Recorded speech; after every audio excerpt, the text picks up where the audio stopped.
ओम नमो भगवते वासुदेवाय। आप सभी दर्शकों को मेरा सादर प्रणाम।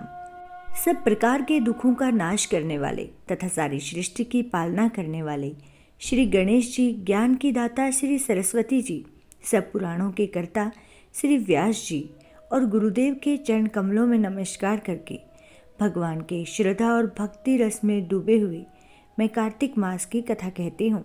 नैमिषारण्य तीर्थ में श्री सूत जी ने 88,000 सोनकादि ऋषियों से कहा, अब मैं आपको कार्तिक मास की कथा विस्तार पूर्वक सुनाता हूँ, जिसका श्रवण करने से मनुष्य के सभी पाप नष्ट हो जाते हैं और अंत समय में वैकुंठ धाम की प्राप्ति होती है।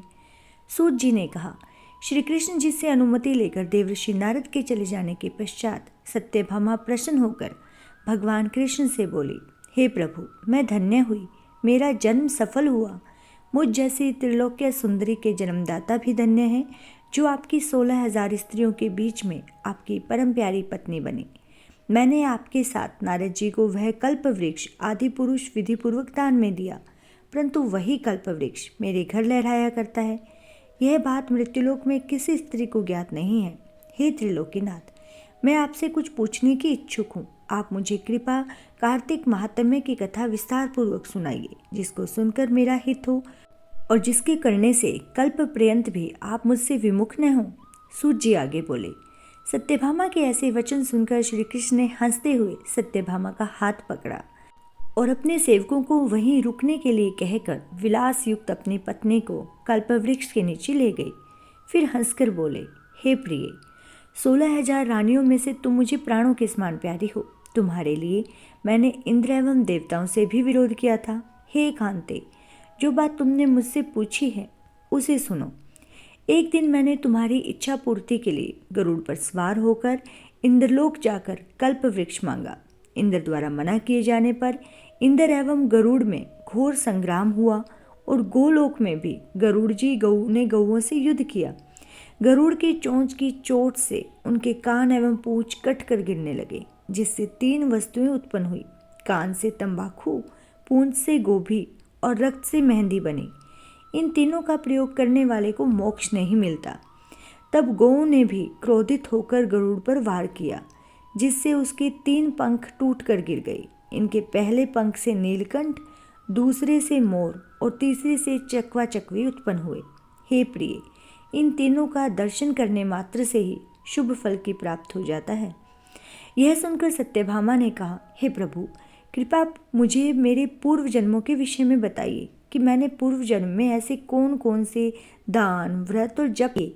मेरा स्वभाव कैसा था, मेरे जन्मदाता कौन थे और मुझे मृत्युलोक में जन्म क्यों लेना पड़ा। मैंने ऐसा कौन सा पुण्य कर्म किया था जिससे मैं आपकी अर्धांगिनी हुई।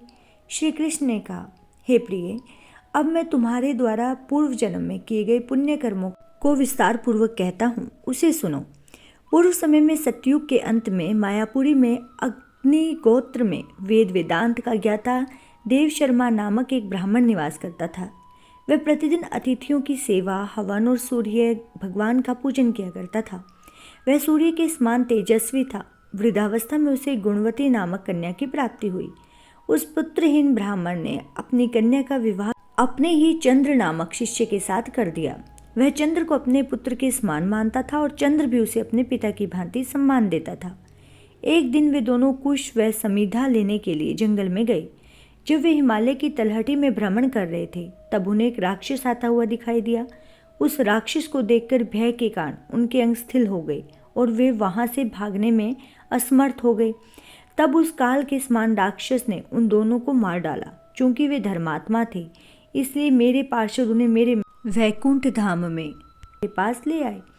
उन दोनों द्वारा आजीवन सूर्य भगवान की पूजा किए जाने के कारण मैं दोनों पर अति प्रसन्न हुआ।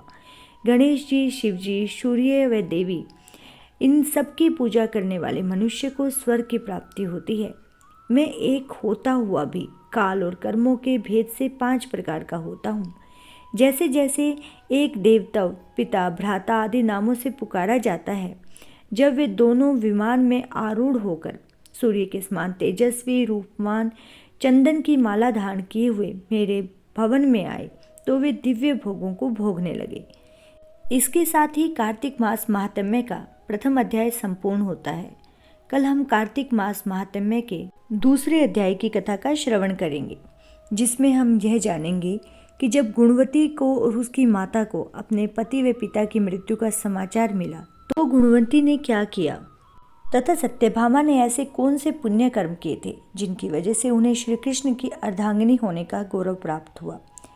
इन सभी प्रश्नों का उत्तर जानने के लिए तथा आगे की कथा का श्रवण करने के लिए हमसे जुड़े रहें और अपने इस YouTube चैनल को सब्सक्राइब करें।